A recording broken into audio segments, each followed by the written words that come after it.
Jusqu'à 13h30, les midis de culture. Nicolas Herbeau, Géraldine Mosna-Savoie.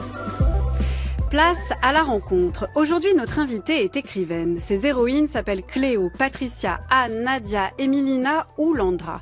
Et chacune s'engage à corps perdu ou alors corps défendant dans l'histoire. Mais ce sont leurs histoires que notre invitée raconte, leur parcours ou plutôt leur détour. De ces parcours que l'on croyait tout tracés mais qui tout à coup bifurquent ou cachent des écarts, des retours, des allées et des piétinements.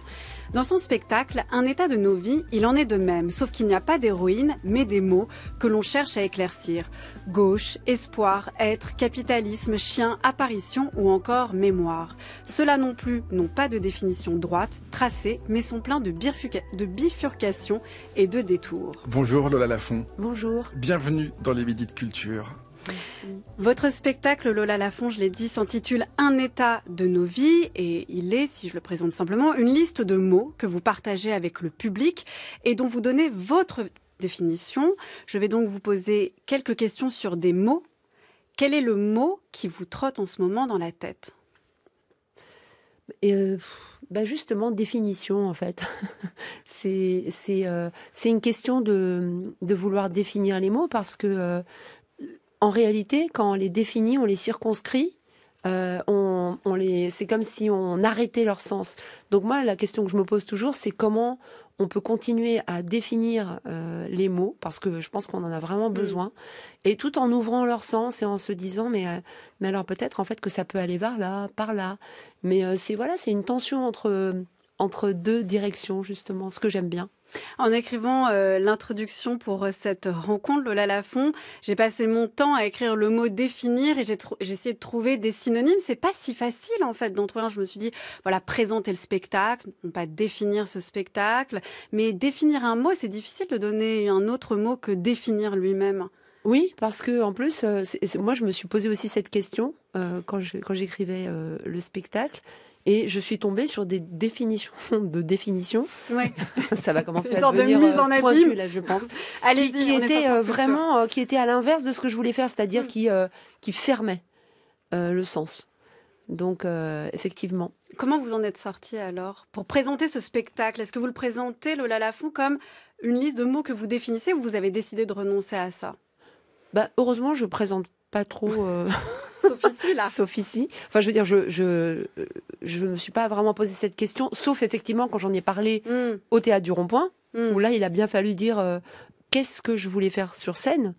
Et là, j'ai dit tranquillement que j'allais définir de façon totalement subjective. Mais en réalité, on le fait tout le temps, de définir de façon subjective. C'est-à-dire que moi, ce que j'aime beaucoup... c'est l'idée du vinyle, en fait, de la face A et B. Parce que vraiment, pour chaque mot, on a celle qu'on connaît, la définition A, qui est, on l'a apprise. Le langage courant, pour se comprendre. Mais on a notre petite face B. Et celle-là nous appartient. Et alors, je vais revenir à un de mes mots favoris, qui est chien. On va en parler, mais allez-y tout de suite. Effectivement, chien. Si vous dites chien à quelqu'un soit qui en a eu, soit qui n'en a pas d'ailleurs, tout de suite, sa petite face B prend corps dans son cerveau et des images surviennent, etc. Moi, c'est celle-là qui m'intéresse, c'est notre face B. Quel est le mot, Lola Lafont, que vous détestez ? Alors, gérer. Je déteste. Pardon, c'est un peu. T'inquiète, je gère. Ça, par exemple. Ouais, ça vous... Ou alors gérer ses amitiés. Gérer une histoire d'amour. Moi, le moment où ce mot est apparu, je me suis dit, il y a un problème. Il y a une contamination. Bon, très bien. Alors, si on considère que le capitalisme, c'est un récit dont la principale qualité, c'est qu'il veut être incontestable, vous ne pouvez pas le contester, c'est la seule chose qui marche, on vous répond toujours. Et ben là, c'est une contamination qui est vraiment inquiétante parce que l'appliquer à des relations, c'est-à-dire le dire nous-mêmes, pour moi, c'est un peu inquiétant. Donc pour vous, le mot gérer vient, vraiment, c'est une émanation du capitalisme. J'ai peut-être tort, mais pour moi, oui. Ça vaudrait le coup d'aller voir l'étymologie, parce que ça se trouve, ça a été complètement récupéré. Et au départ, il y avait peut-être une définition plus affective, ou peut-être plus intime, ou peut-être juste même le fait, par exemple, de mener sa vie, de conduire sa vie. Ouais, mais quand même, gestion. est-ce qu'on peut vraiment pratiquer une gestion des gens qu'on rencontre? Est-ce qu'on peut s'organiser soi-même comme un fichier Excel? C'est une vraie question. Enfin, ouais. Ouais, c'est vrai. Je suis d'accord. Mais il y a beaucoup de mots comme ça du management, on pourrait dire. Ouais, ça, c'est vraiment des trucs qui me soucient. Oui, et ça, c'est des bonnes choses à repérer. Vous en parlez d'ailleurs avec le mot expertise. Bah oui, expertise. C'est vrai que c'est fascinant de penser que, par exemple, oui, expertise, ça vient finalement de... Enfin, moi, je pense tout de suite immobilière ou des trucs comme ça. Et un domaine d'expertise, quelle est votre expertise? Et j'avais trouvé ça dans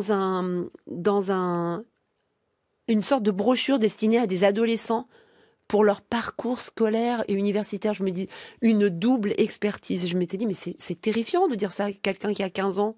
Quelle est ton expertise? Ben rien, j'espère. Enfin, je veux dire, dans le bon sens. Même plus tard, d'ailleurs. Et même plus tard.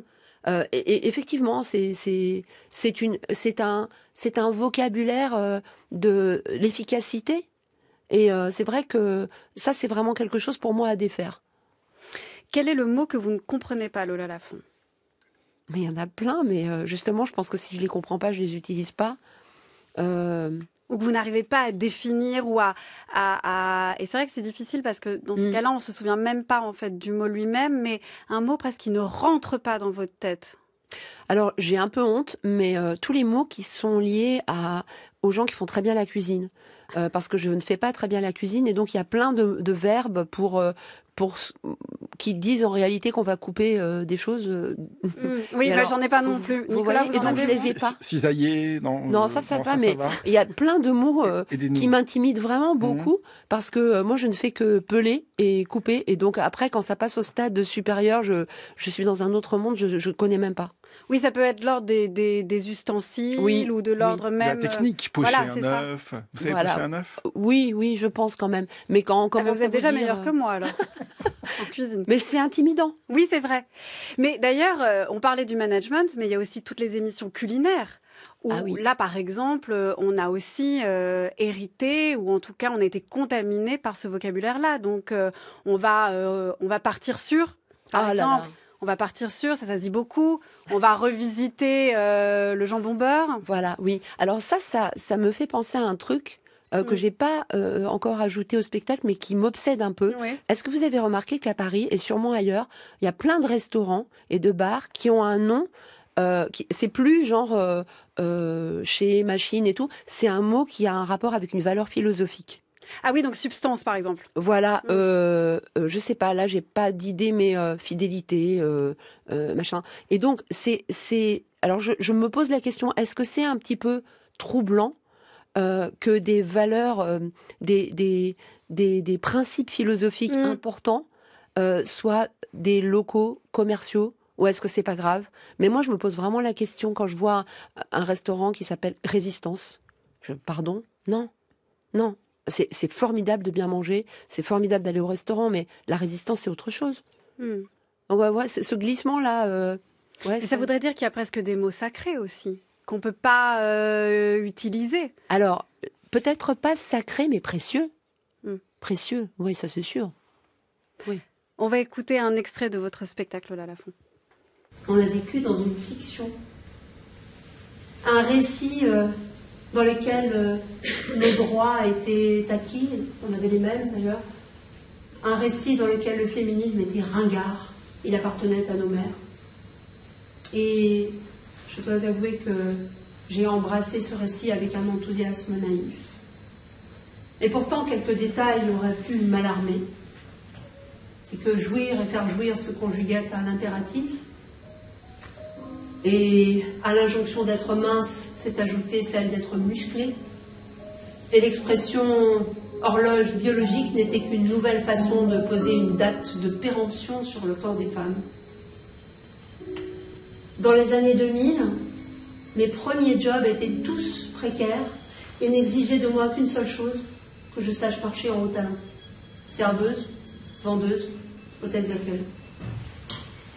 Un extrait de votre spectacle Lola Lafont, un état de nos vies, avec aussi le compositeur et interprète Olivier Lambert. C'est une création du Théâtre du Rond-Point. J'ai été obligée de vous demander, je l'avoue, à quel mot renvoyer cet extrait parce que je l'avais oublié. D'où vous est venue cette idée, je vais reprendre ce terme-là sur lequel vous butez, de définir des mots, de partager des mots? Alors, c'est une maladie de mon enfance. Et alors, je dis vraiment maladie parce qu'en fait, c'est un peu intime, pardon, mais avant de savoir écrire, j'ai eu un petit moment sans doute inquiétant pour mes parents où j'étais obsédée par l'idée qu'il fallait noter les mots que je disais et comme je pouvais pas écrire, je chargeais mes parents de le faire. Et donc, j'étais un peu obsédée, anxieuse, très anxieuse. Et donc, j'ai continué et dans mon premier roman, Une fièvre impossible à négocier, le récit est découpé par des mots, un dictionnaire où les mots sont redéfinis par rapport au viol que subit Landra, l'héroïne. Et moi, je me souviens, c'est en 2003, qu'il y a le non-lieu est classé sans suite, que j'avais redéfini. Et je crois, comme ça, que non-lieu, c'est ce qui n'a pas eu lieu. Et c'est ce que vit Landra au moment où sa plainte pour viol aboutit à un non-lieu. Donc, j'ai l'impression que quand on est secoué, et on l'est tout le temps en réalité, la seule chose à laquelle on puisse se rattacher, c'est de revenir aux mots, à ce qu'il veut dire, ok, mais surtout à ce qu'il est en train de dire, l'air de rien.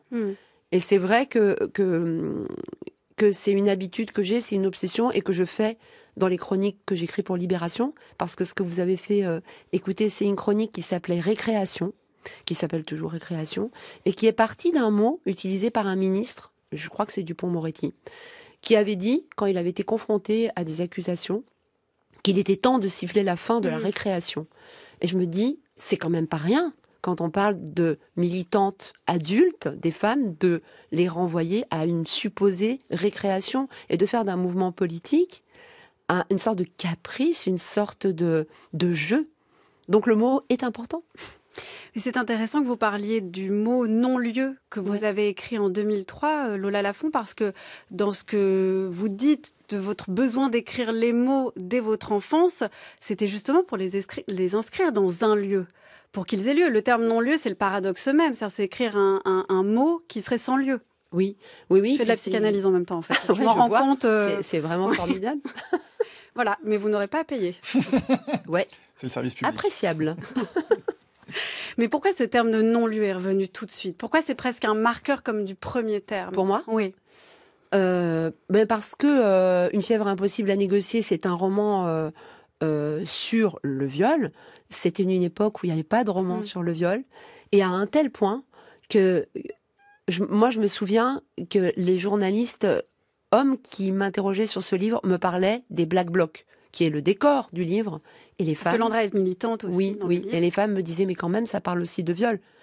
Et je me souviens très très bien de cette séparation à l'époque, très très très nette. Et effectivement, à un moment donné, quand vous êtes confronté à la justice, l'héroïne, et que, comme, je n'ai pas les pourcentages, pardon, mais tellement de plaintes, vous êtes renvoyé soit à un classement sans suite, soit non-lieu, c'est quand même intéressant de se dire, ok, donc sans suite, qui n'a pas eu lieu. Et qu'est-ce que ça veut vraiment dire? Alors, je sais que ça ne veut pas dire ça. Je sais très bien que ça ne veut pas dire que ça n'a pas eu lieu. Mais quand même, vous portez ça sur le dos en plus. Et le fait de les inscrire, de les écrire, d'en donner définition, puis de les dire sur scène, qu'est-ce que ça change? Est-ce que ça permet de donner une réalité ou une matérialité à ces mots qui, quand on les entend comme ça, peuvent effectivement dénoter le contraire? Je pense que les écrire, ça c'est sûr que ça... je fais ça tout le temps, donc maintenant c'est un peu... c'est un métier, je sais pas, mais en tout cas c'est ce que je fais. Et c'est sûr que l'écriture, c'est ce qui empêche que les choses s'évanouissent. Et alors, les dire... ça a quelque chose de particulier, c'est que j'ai l'impression que ça partage mon incertitude, ça partage mes doutes, qu'une certaine façon, quand vous écrivez, vous avez un objet qui est fixé, vous dites, voilà, c'est comme ça. Là, le fait d'être en live, en fait, avec des gens chaque soir, c'est aussi dire, l'interrogation, en fait, c'est dire, est-ce que c'est comme ça ? C'est une forme de redéfinition. Aussi, en fait, bien sûr. On disait tout à l'heure, le problème de définir un mot, c'est de l'arrêter, de lui donner un sens. Là, du coup, vous l'avez écrit sur le papier et de le porter sur scène, ça ouvre à nouveau le débat, en quelque sorte. Tout à fait, c'est ça. Ouais. Et puis, selon les réactions aussi, vous vous rendez compte à quel point des choses résonnent ou alors laissent les gens un peu interdits et ça vous questionne. Est-ce que vous avez modifié des textes au fur et à mesure des représentations ? Ah oui, bien sûr. Ne serait-ce que parce que en fait, les textes, je les ai désécrits. Je les ai rendus plus propices, voilà, à une expression orale. Donc, parce que je les ai appris aussi. Donc, au fur et à mesure, je les ai rendus plus souples, je pense. Et puis, vous voyez là. J'ai rajouté des textes qui n'étaient pas là cet automne quand on jouait au rond-point. J'en ai remplacé. C'est l'intérêt de la forme aussi, c'est que on peut rajouter des choses. Je peux, selon ce qui se passe, rajouter des mots. Comment s'est fait le choix de ces mots, Lola Lafont ? Je sais pas, un petit peu comme quand on écrit un roman, c'est-à-dire que ça semble être ce qui doit être dit ou pour moi maintenant. Alors, ça n'a pas forcément un rapport avec l'actualité. C'est ça que je trouve intéressant, c'est que des fois, c'est intéressant d'être dans l'actualité. Et puis moi, ce que j'aime bien, c'est quand quelque chose, vous lui ôtez son caractère actuel, ça vient de se passer, etc. Et puis vous découvrez que c'est toujours là. C'est toujours là. Mais c'est le cas d'humour et création, par exemple. J'avais oublié que effectivement, ça venait c'est lié à un truc précis, mais en réalité, c'est l'infantilisation des femmes qui luttent pour leurs droits. C'est pas de l'actualité, malheureusement. C'est pas terminé là.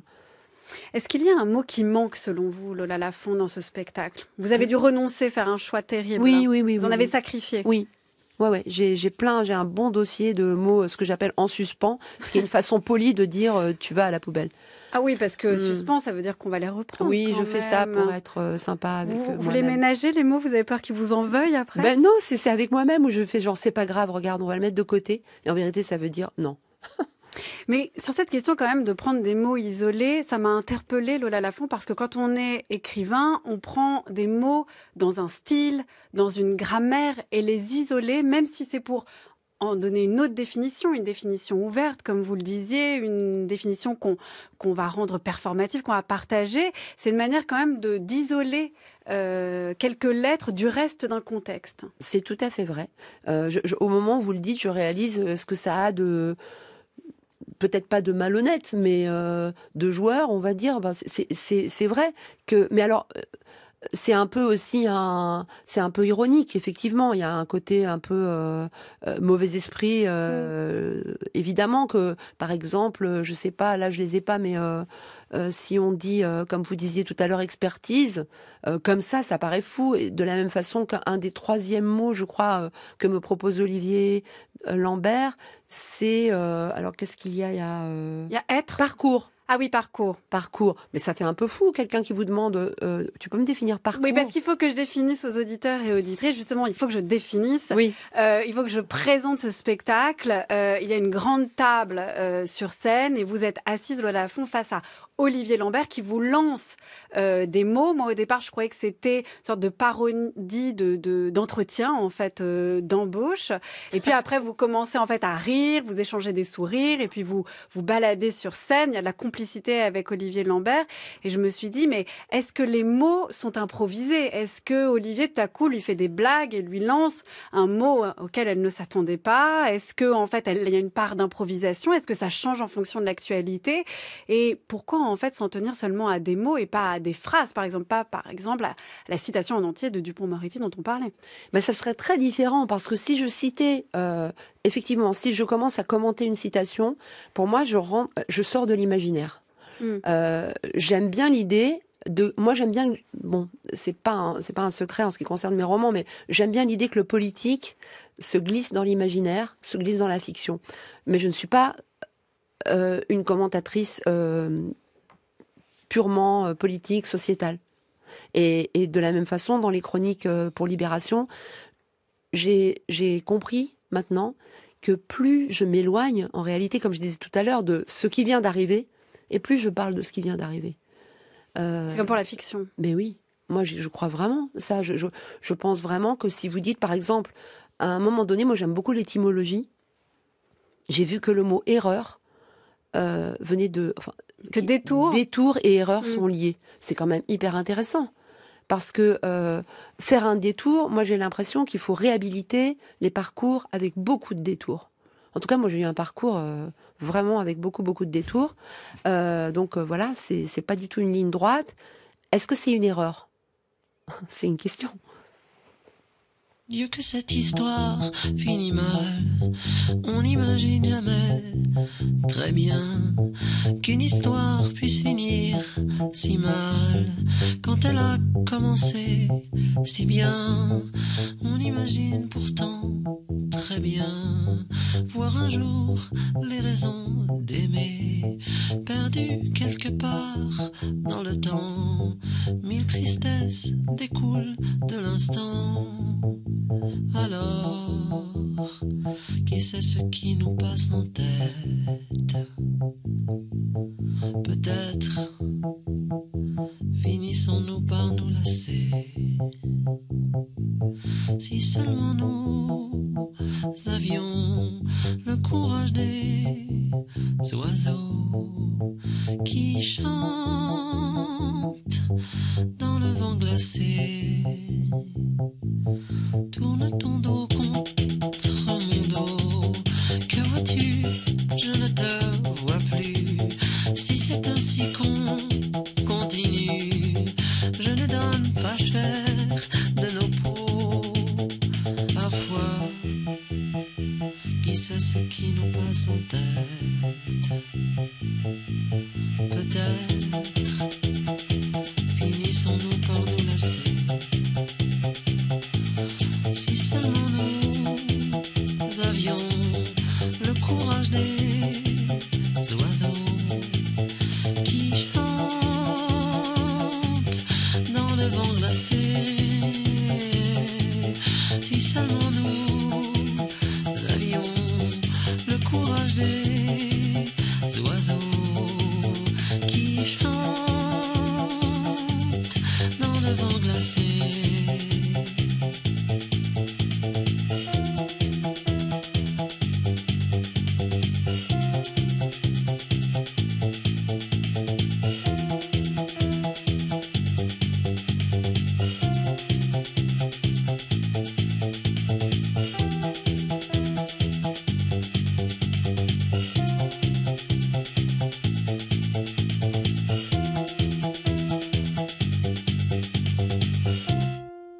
Le courage des oiseaux, une chanson de Dominique A, extraite de l'album Un disque sourd, paru en 1991.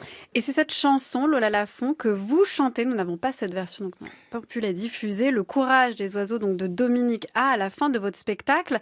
Vous avez chanté, vous avez sorti 2 albums. Pourquoi vous vouliez renouer avec la chanson dans ce spectacle ? Oh ben parce que je pense que finalement j'ai jamais vraiment arrêté. Enfin, dans les concerts lectures que je donnais, il y a toujours eu une chanson ou 2, mais c'est vrai pas d'album. Mais là, j'aime bien l'idée que je faut peut-être pas que je le dise pour les gens qui n'ont pas vu le spectacle, mais à un moment donné, effectivement, il va y avoir un autre texte. Parce que là, c'est vraiment le texte est quand même très important. Il n'y a pas que la musique qui n'est justement ce qu'on disait tout à l'heure, qui n'est pas écrit aujourd'hui, mais qui est ça sera toujours vrai. En fait, si seulement nous avions le courage des oiseaux, en fait, vraiment, c'est un poème extraordinaire. Donc c'est un petit peu comme si je disais un poème.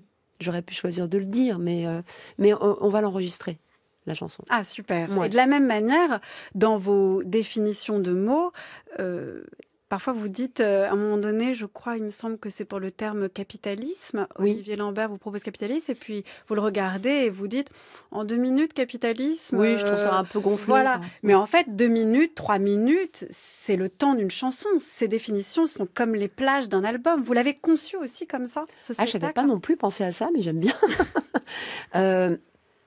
Non, j'ai peut-être tendance à écrire, mais même dans les romans, je fais des chapitres rapides.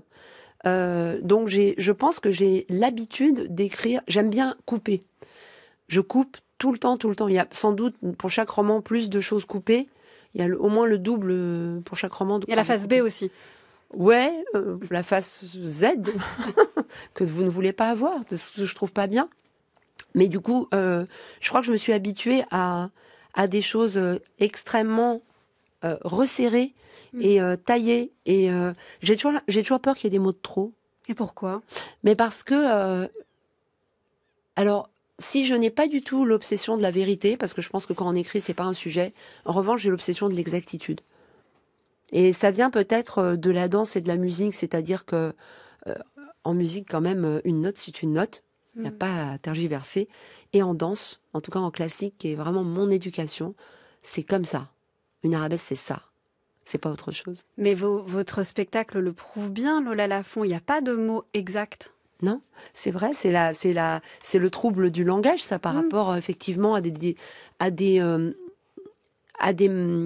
arts qui ont un vocabulaire qui, moi, me rassure beaucoup. Moi, j'ai besoin de ça. J'ai besoin de savoir qu'il y a des jalons comme ça, très fermes.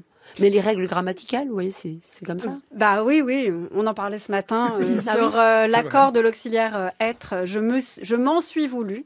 Oui. C'est invariable. Et des verbes pronominaux. Voilà. Ah là là. Ouais. On a de grands débats.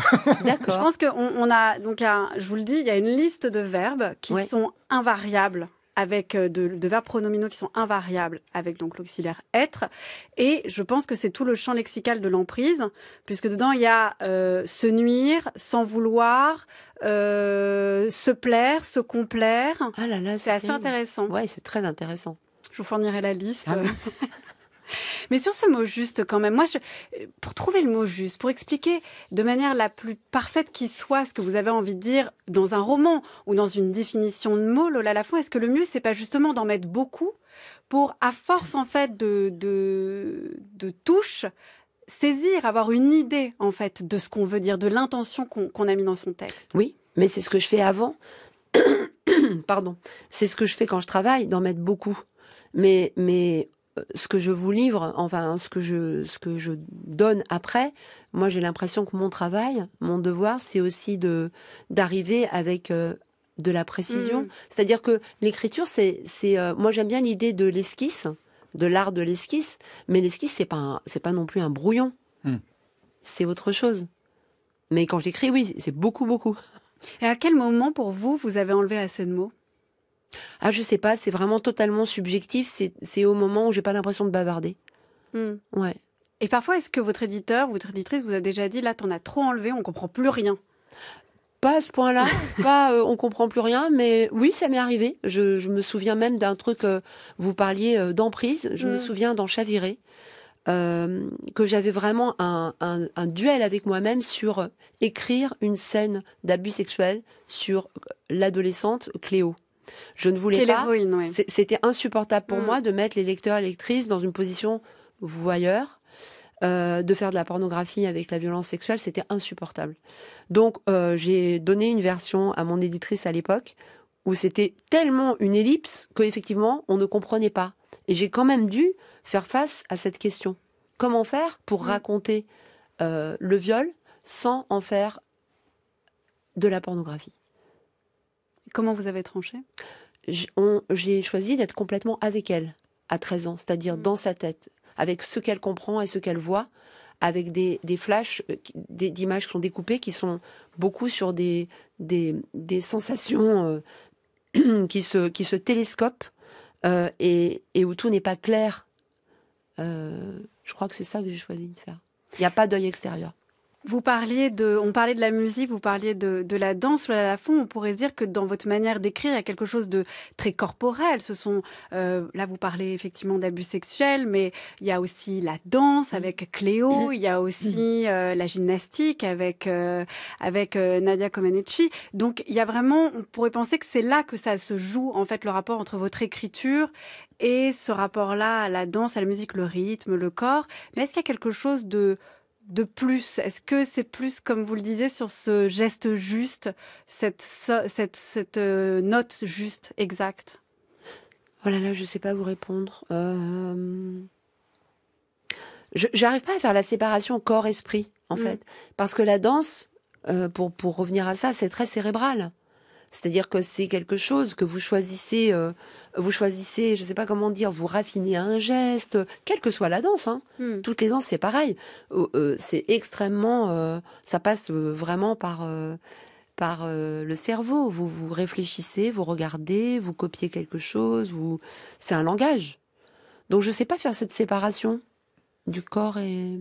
Mais pourtant, parfois, c'est très difficile de traduire justement ce qui se passe dans le corps, de Oui, le mettre en mots. Oui. C'est jamais le bon mot, c'est jamais assez fort de la sensation qu'on a. C'est vrai, c'est un peu le défi. Moi, je me souviens de la petite communiste, justement, qui ne souriait jamais, où je m'étais dit que ça risquait d'être atrocement ennuyeux comme roman. Je m'étais dit, mais tu vas décrire des compétitions de gym.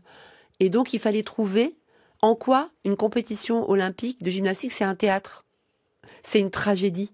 Parce que vous avez l'autre équipe qui regarde, parce que vous avez les juges, parce que vous avez les spectateurs. Et en réalité, c'est vraiment une scène c'est purement une scène théâtrale avec des affects. La question n'est pas le salto et tout ça, pas du tout. C'est tout ce qui se joue. Donc, moi, je pense que ça se passe comme ça.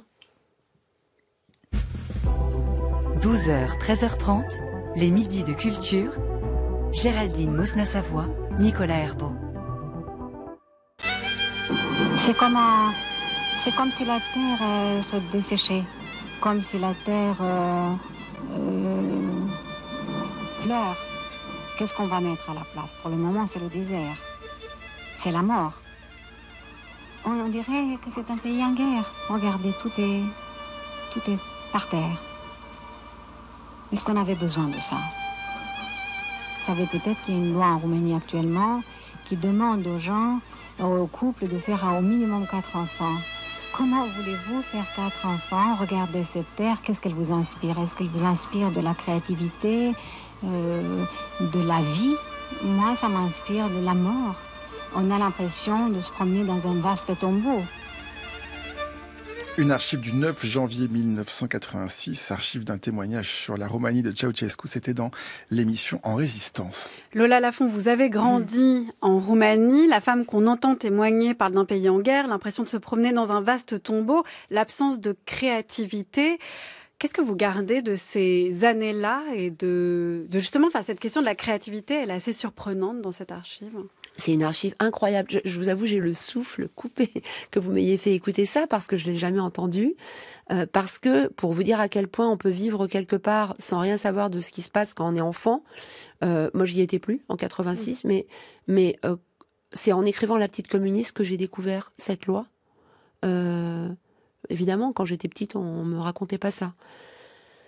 Voilà quelque chose qui manque au spectacle, c'est l'importance pour moi de la Roumanie. C'est pas grave, ça reviendra. C'est fondamental d'avoir grandi là-bas, parce que je suis restée assez longtemps, 7 ans. Ce que ça m'a... C'est difficile de dire ce que ça m'a apporté. Moi, j'ai l'impression que ce que ça m'a apporté, c'est que j'ai grandi dans un système politique et que j'en ai découvert un autre après. Ça veut dire que j'ai su qu'il n'y en avait pas qu'un. J'ai su que les réalités se télescopaient. J'ai su que l'ambiguïté du réel, c'est-à-dire qu'on ne peut pas, faire un bloc comme ça avec les pays et les décrire d'une façon uniforme, que quand vous avez habité quelque part, vous savez que les choses sont compliquées. Voilà, c'est des choses, je pense que ça m'a beaucoup apporté en termes de distance. C'est-à-dire que j'ai gardé le fait de grandir quelque part et d'arriver ailleurs vous laisse toujours à distance. Vous n'êtes plus jamais ni de là ni de là. Et c'est pas mal aussi, hein. C'est pas du tout une plainte. Ce qui revient, c'est comme pour les mots, mais dans une autre dimension, c'est-à-dire cette idée quand même de face A, de face B, comme si des réalités en fait se superposaient pour décrire un même mot ou un même pays. Oui, mais parce que c'est comme ça, et encore une fois, je reviens à La Petite Communiste, parce que ça a été important, c'est-à-dire qu'au moment où j'ai commencé à me documenter sur les compétitions, la documentation française que j'avais sur des choses sportives racontait une histoire. La documentation roumaine avait une autre version et la documentation américaine, c'était une troisième. Et elles étaient toutes vraies. Elles étaient toutes vraies, en fait. Oui, ça dépend de l'angle. C'est comme dans un film où vous avez posé la caméra à ce jour-là. Mais c'est là où l'exactitude, c'est presque un rêve vain. Ah mais complètement, c'est un rêve vain, mais c'est quelque chose aussi... On peut être exact et ambigu dans le sens où vous pouvez décrire exactement tout ce que vous avez vu. Mais ça, par l'écriture, c'est la même question. Comment on rend exactement ces différentes versions? Comment on les fait cohabiter avec un même mot qui veut dire plusieurs, qui désigne plusieurs réalités? Ça va m'occuper toute ma vie, je pense. Bon bah alors je vous quitte, on va se quitter là-dessus, c'est une très bonne fin. Merci beaucoup Lola Lafont. Merci à vous. On peut vous voir sur la scène du Théâtre du Rond-Point avec Olivier Lambert, c'est jusqu'au 31 mai, c'est le spectacle Un état de nos vies, mais il ne reste plus beaucoup de places. Il y a encore des places en liste d'attente, donc tentez votre chance, mais au cas où, le spectacle reviendra du 25 au 29 septembre au même endroit. Puis vous partirez en tournée, il y a Beauvais, Châtellerault, Grasse, Aix-en-Provence. Toutes les dates sont sur notre site à la page de l'émission. Et bientôt, j'en dis pas plus, mais une version écrite du spectacle avec vos chroniques de Libération, Lola Lafont. Oui. Lola Lafont, on va terminer cette émission en musique. Vous avez le choix entre 2 chansons de groupe dont vous auriez aimé faire partie. Alors, une chanson de Blondie ou une chanson de Rhythmix. Laquelle choisissez-vous? Eurythmics.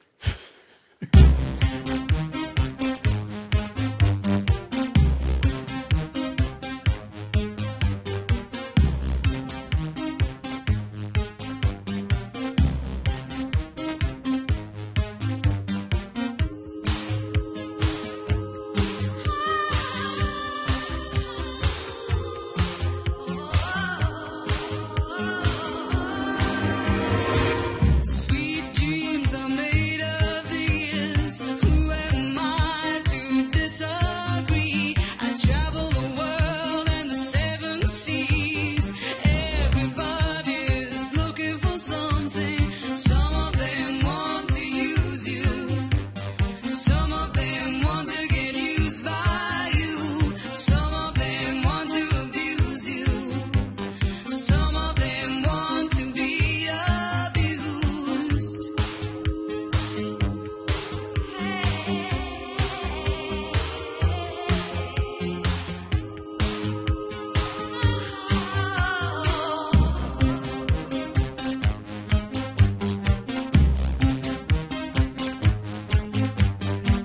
Sweet dreams are made of these. Who am I to disagree? I travel the world and the 7 seas. Everybody's looking for something. Et un grand merci à l'équipe des Midis de Culture qui sont préparés par Aïssatou Endoy, Anaïs Isbert, Cyril Marchand, Zora Vignier, Laura Dutèche-Pérez et Manon de la Selle. Réalisation Nicolas Berger, prise de son Noé Chaban. Pour écouter cette émission, rendez-vous sur le site de France Culture à la page de l'émission et sur l'application Radio France. Merci Nicolas, à demain. À demain Géraldine.